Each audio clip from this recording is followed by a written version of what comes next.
Hi friends అందరికీ ఒక చిన్న మాట. ఆలోచించి మాట్లాడండి. ఎందుకంటే ఒక్క రక్తపు చుక్క కూడా చిందించకుండా హింసించి చంపేది మాట.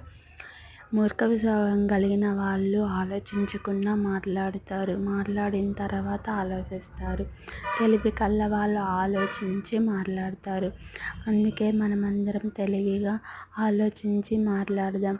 తెలిసి కానీ తెలియక కానీ ఎవరిని బాధ పెట్టకూడదు అని నేను అనుకుంటాను. మీరేమనుకుంటారు కామెంట్ చేయండి.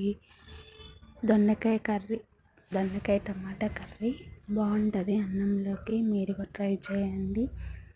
నా వీడియో నచ్చినట్లయితే లైక్ చేయండి, షేర్ చేయండి, సబ్స్క్రైబ్ చేసుకోండి. ఈ చిన్న ఛానల్ని సపోర్ట్ చేయండి.